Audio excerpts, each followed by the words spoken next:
올해 마지막으로 현장 예배를 드린 것이 3월 8일입니다. 벌써 16주의 시간이 흘러서 거의 4개월의 시간이 흘렀습니다.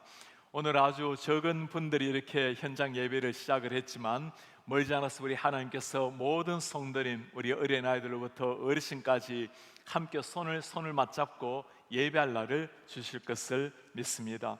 지금까지 온라인 예배를 통해서 우리 성도님들 하나님의 충만한 은혜 받을 수 있도록 하나님 예배 때마다 은혜를 주셨습니다. 보이지 않는 많은 봉사자분들께서 우리 성도님들 마음껏 온라인으로 예배할 수 있도록 수고해 주신 분들도 참 많이 계십니다. 우리 하나님께는 영광을, 그리고 우리 보이지 않게 수고해 주신 분들에게는 감사하는 마음으로 박수 한번 올려드리겠습니다. 정말 수고하시고 훌륭하게 잘 해오셨습니다. 올해는 지난주에 6.25 전쟁이 일어난 지가 70주년이 되었습니다. 전쟁의 포화로 건물도 사람도 희망이라는 단어도 잿더미로 변해버린 것이 우리 한국 역사의 모습이었습니다. USA Today에는 한국 당시의 상황을 전 세계에서 가장 가난한 나라로 한국을 지목을 했습니다. 1960년에는 우리나라 1인당 국민 소득이 158달러밖에 되지 않았던, 북한보다도 못 살았던 나라가 우리 한국이었습니다. 70년이 지난 오늘 한국의 모습은 정말 한강의 기적이라고 부를만 하지요. 오늘날은 삼성 현대 브랜드가 전 세계를 누비고 있고 K-팝의 인기는 나라의 장벽 없이 온 세계를 포효하고 있습니다. 전쟁의 아픔을 겪고 오신 분들, 민족의 고난의 시절을 겪으신 우리 어르신들, 오늘의 우리 한국의 발전상을 보면 이렇게 말씀하실 것 같아요. 정말 꿈꾸는 것 같습니다.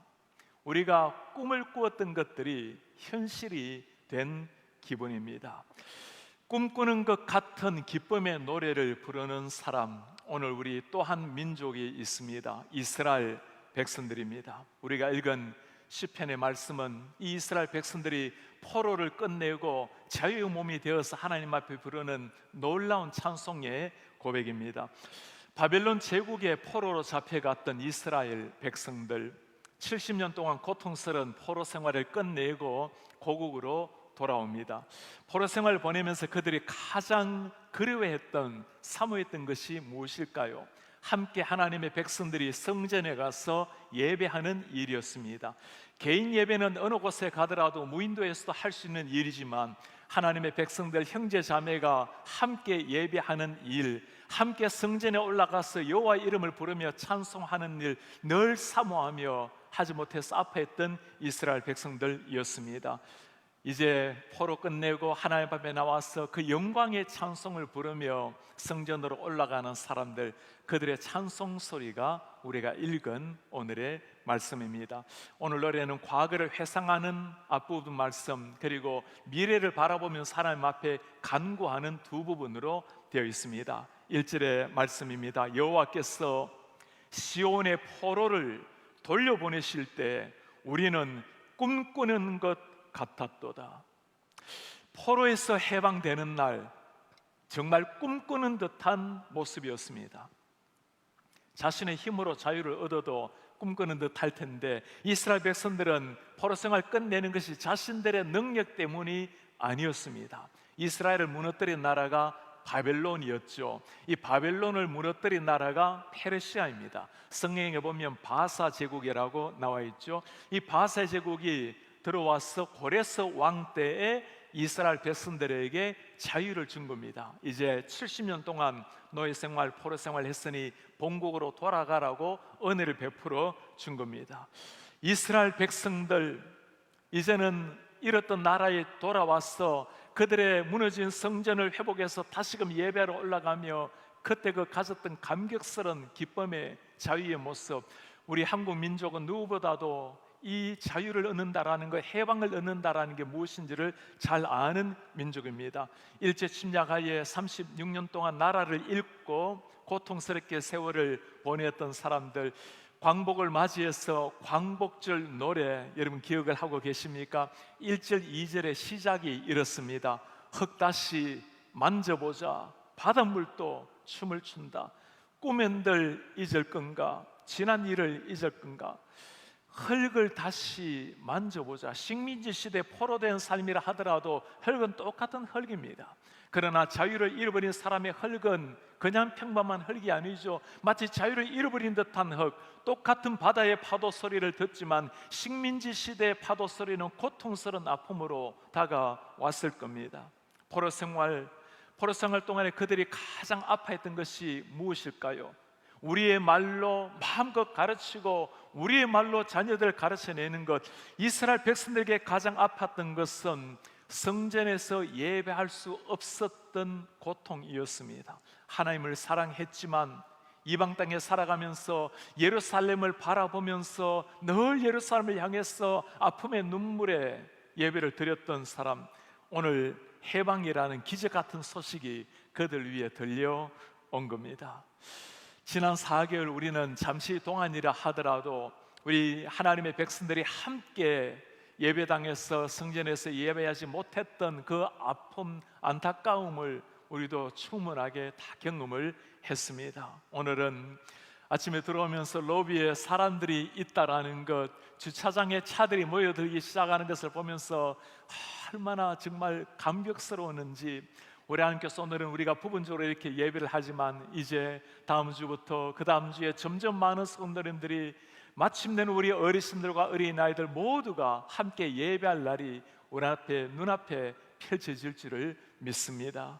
오늘 말씀을 읽어보면 한 단어가 특별히 눈에 들어오는 게 있어요. 여호와께서 시온의 포로를 돌려보내셨도다. 이런 포로를 돌려보낸 사람 누구입니까? 바사 제국의 고레스 왕이 해방을 선포하고 돌려보낸 것 아닙니까? 그러나 지금 성경의 기자는 그것이 아니었어요. 여호와께서 우리 포로를 하나님 자유를 주셔서 돌려보내 주셨도다. 이스라엘 백성들의 역사관을 한눈에 보게 만들어 주는 겁니다. 역사의 주인공이 누구라는 겁니까? 역사를 주관하시는 분이 하나님이시라는 것을 강조하는 겁니다. 고레스를 통해서 하나님께서 놀라운 생명의 역사, 구원의 자유를 주셨다라는 말씀입니다. 이스라엘 백성들이 나라를 잃고 난 다음에 발견한 것이 무엇일까요? 우리가 힘이 없어서 나라를 빼앗겼나라고, 그게 아니었습니다. 하나님의 백성이 하나님의 말씀대로 살지 못함으로 말미암아 하나님 앞에 범죄함으로 나라를 잃었다라는 것을 발견한 거예요.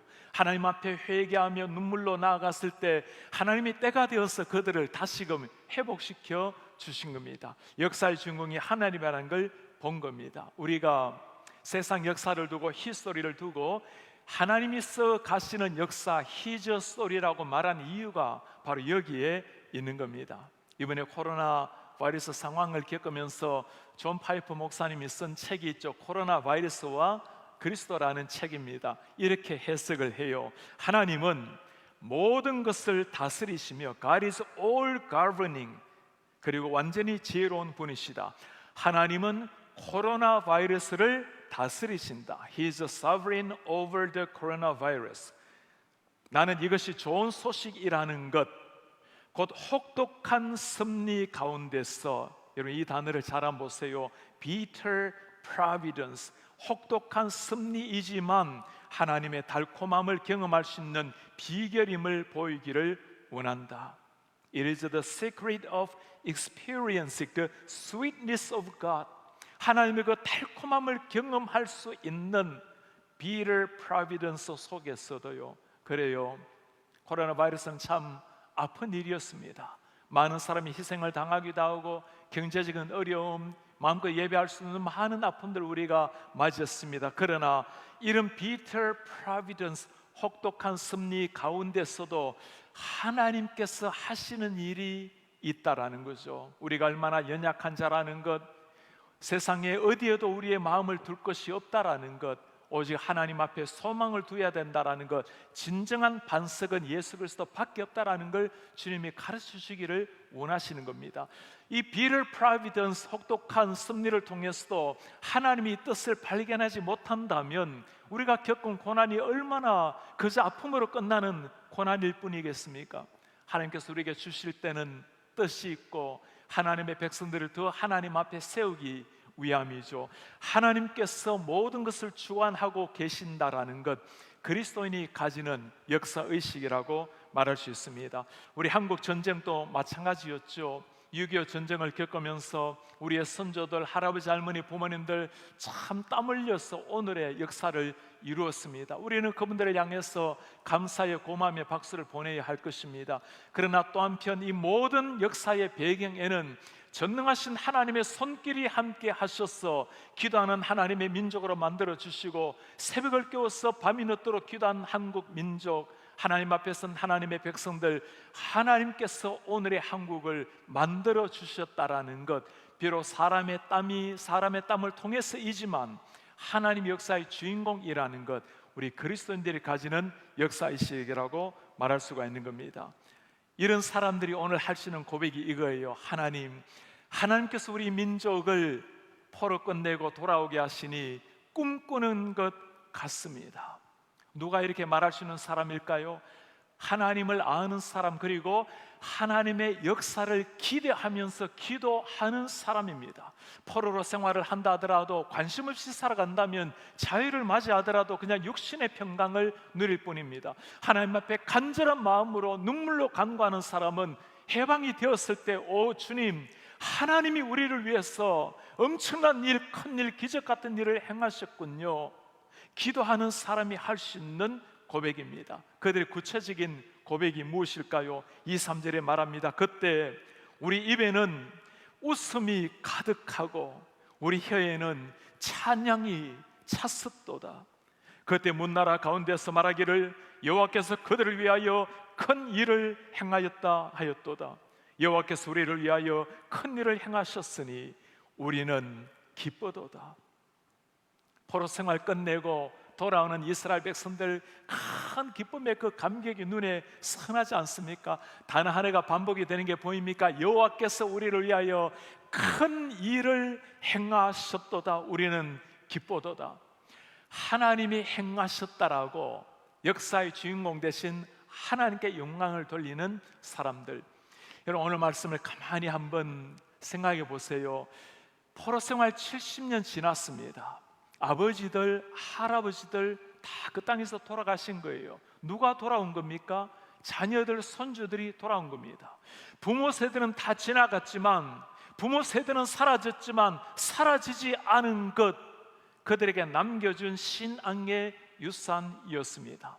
너희들이 비록 지금 우리가 바벨론 포로된 땅에 살아가고 있지만, 그러나 우리가 머물러야 할 곳은 여기가 아니라고, 하나님이 약속하신 약속의 땅 가나안 땅이 있다고, 언젠가 하나님이 때가 되면 우리를 가나안 땅으로, 고국으로 돌려보낼 때가 온다고, 성전에 가서 영광스러운 하나님께 예배할 날이 돌아온다고, 부모님 시대 다 지나가고 아팠던 세월 흘렀지만, 그러나 그들 가슴속에 새겨진 하나님을 향한 사랑, 하나님을 향한 믿음은 변화되지 않은 겁니다. 고국으로 돌아왔을 때 그들이 한 일은 공동체가 함께 모여서 성전에 올라가서 영광스러운 예배를 드리는 일이었어요. 오늘 이스라엘 백성들의 그 영광스러운 노래를 우리가 지금 듣고 있는 겁니다. 시간이 지나가면서 우리가 가장 걱정하는 일, 위험한 일이 무엇일까요? 우리의 다음 세대가 부모님들이 가진 신앙을 잃어버리는 것, 상실하는 것, 우리가 가장 경계해야 될 일이 아닐까요? 윈스턴 처칠이 한 말이 있습니다. 과거를 잊어버린 민족에게 역사라는 것은 없다. A nation that forgets its past has no future. 과거를 잊어버린 사람에게 미래 역사는 없다. 우리가 한국 전쟁을 두고 말하기를 잊혀진 전쟁, forgotten war이라고 사람들이 말을 하곤 하죠. 세계 2차 대전이라든가 월남 전쟁은 참 많이 하고 영화화하고 있지만, 한국 전쟁은 많이 이야기하지 않는 상황을 두고 하는 말입니다. 잊혀져서는 안 될 전쟁이죠. 한국의 자유를 지키기 위해서 14만 명이나 되는 무수한 젊은이들이 피를 흘렸습니다. 유엔에서 우리나라에 들어온 젊은이들 가운데서도 3만 8천 명이 한국 땅에 그들의 젊음을 묻었어요. 대부분의 젊은이들 3만 4천 명에 가까이 되는 사람들은 미국에서 한국에 자신의 생명을 묻었던 사람들입니다. 그들의 피로 말미암아 우리 조국이 아직까지 자유를 누리고 하나님 앞에 마음껏 예배하는 자유민주 국가가 된 겁니다. 잊어서도 안 되고 오히려 마땅히 기억하고 감사해야 될 역사입니다. 기억을 간직한다라는 것, 해방을 맞이하면서 긴 세월 이 기억이 있었기에, 그 기억을 가지고 기도가 있었고 기다림과 기대감이 있었기에 해방을 맞이했을 때 그들이 한 일은 먼저 하나님의 성전을 찾아서 하나님 앞에 예배하는 일이었습니다. 여호와께서 우리를 위하여 큰 일을 행하셨으니 우리는 기쁘도다. 오늘 우리가 현장 예배를 다시금 시작을 하면서 우리가 소수에게는 하지만 이 기쁨의 찬송을 주님 앞에 지금 드리고 있는 겁니다.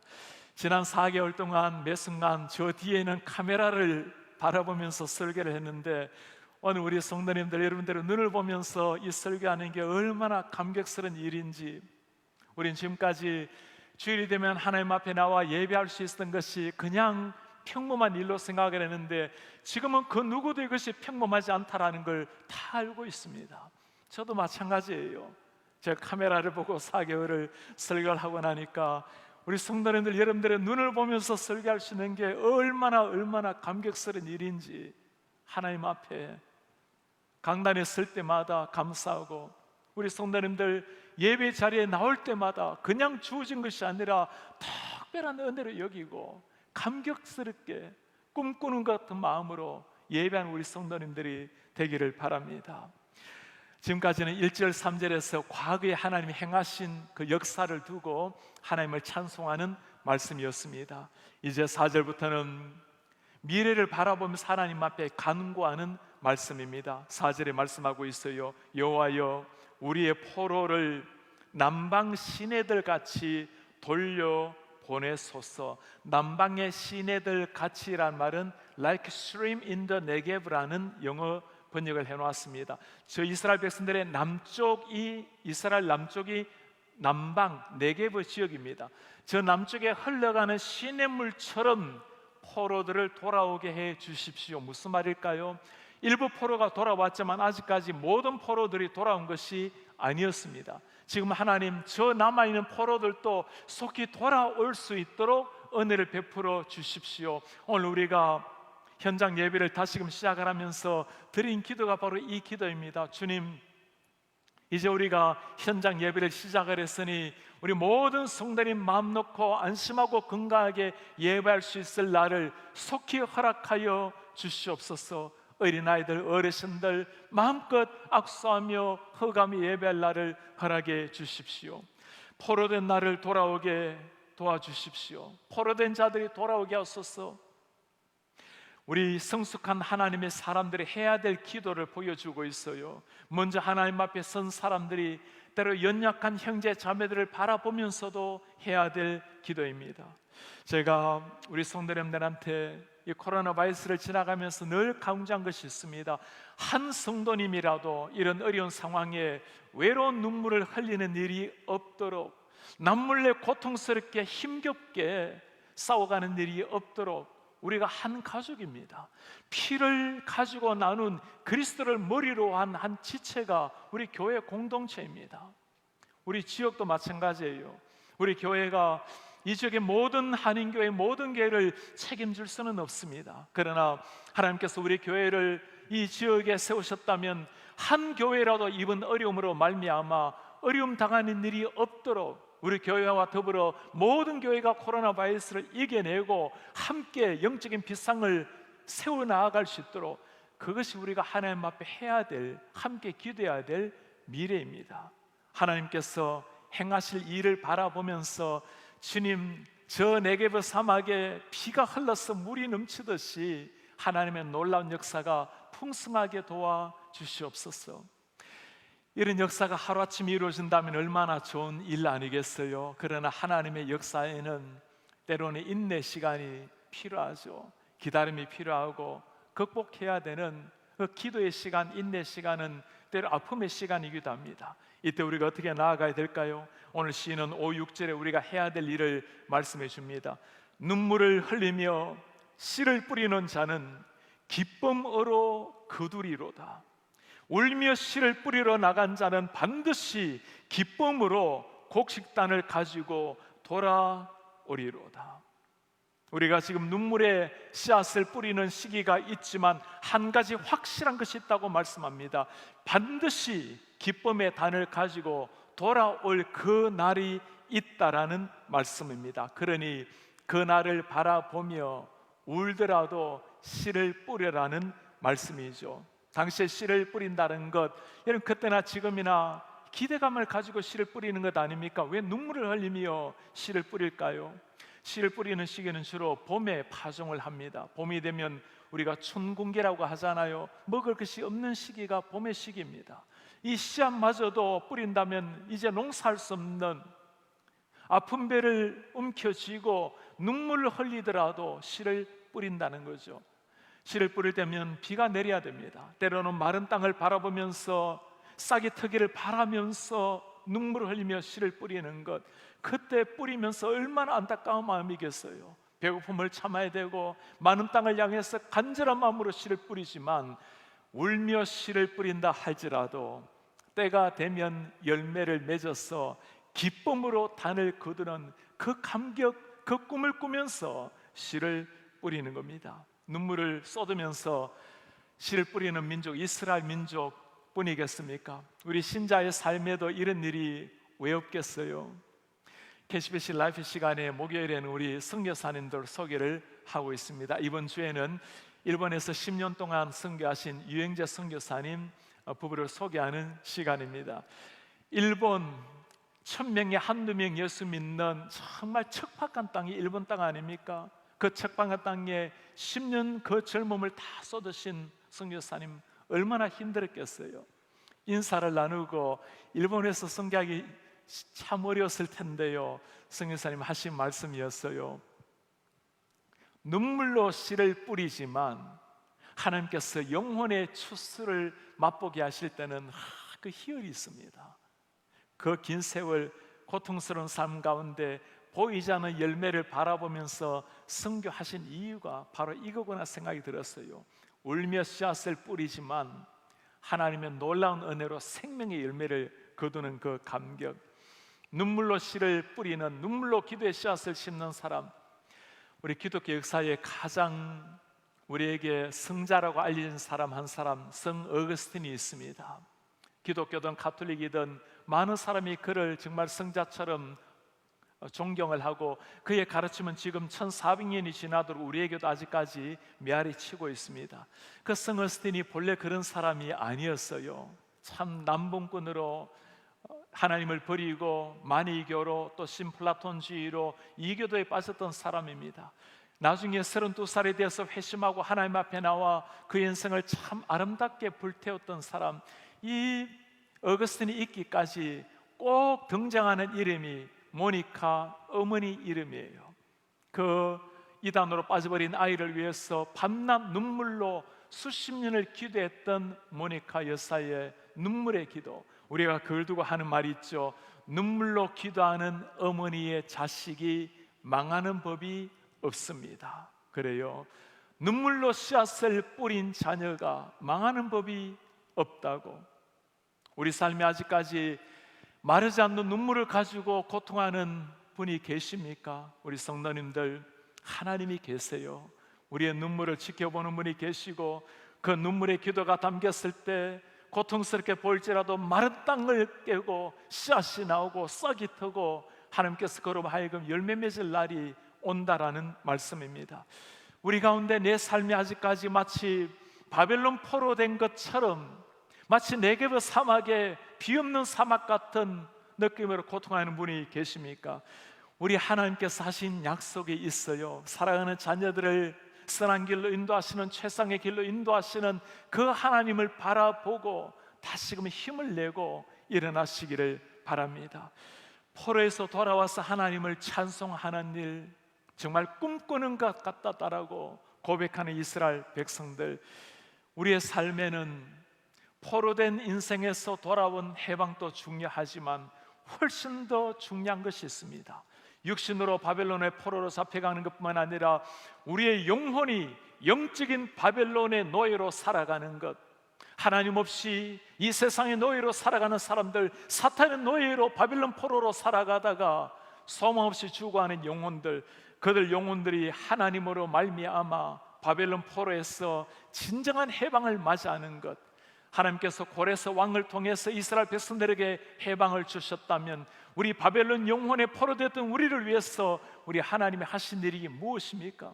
우리 주 예수 그리스도를 이 땅에 보내시고 주님이 대신 우리의 포로가 되시고 주님이 대신 죽으시고 우리를 자유시킨 분, 해방을 주신 분, 우리 하나님이시요, 그 역사가 일어난 것이 십자가의 고통이었습니다. 고레스를 통해서 맞는 육신의 자유도 필요하지만 훨씬 더 중요한 영혼의 자유, 이 자유를 정말 맛본 사람이 할 수 있는 게 이거예요. 제가 주님 앞에 나와서 예배할 수 있다니, 오 주님, 꿈꾸는 것 같습니다. 나 같은 죄인이 소망 없이 험함으로 끝나야 될 인생이었는데 내가 주님 앞에 나와서 예배할 수 있다니, 하나님이 행하신 크신 일, 내가 그거 바라보니 주여 정말 꿈꾸는 것 같습니다. 우리가 오늘 이 말씀을 바라보면서 여전히 우리 삶에 사막 같은 것이 있다면, 여전히 내가 바빌론 포로된 인생이 있다면 우리가 해야 될 일이 있죠. 눈물을 흘리더라도 우리는 씨앗을 뿌려야 되는 겁니다. 우리 자녀들 위해서 눈물을 흘리더라도 뿌려야 될 씨앗이 있고, 남편 아내를 위해서 뿌려야 될 씨앗이 있고, 우리 전도 대상자들을 위해서, 친척을 위해서, 그리고 워싱턴 지역의 한인들을 위해서도 뿌려야 될 씨앗이 있는 겁니다. 이 눈물의 씨앗 누가 먼저 뿌리셨나요? 예수님을 그렇게 따라다니면서도 주님을 몰랐던 제자들을 위해서 우리 예수님은 눈물로 씨앗을 뿌리셨어요. 마침내 그 열매가 찬란하게 피어날 걸 바라보았기 때문입니다. 우리 예수님이 십자가 위에서 당신을 저주하고 조롱하는 사람들 위해서 마지막 십자가 위에서 눈물의 씨앗을 뿌리신 겁니다. 그 생명의 씨앗으로 말미암아 우리 하나님께서 이루신 일이 여러분들과 저를 구원하는 생명의 역사였어요. 이 사실을 아는 사람이라면 우리도 그 주님의 마음을 가지고 뿌려야 되는 겁니다.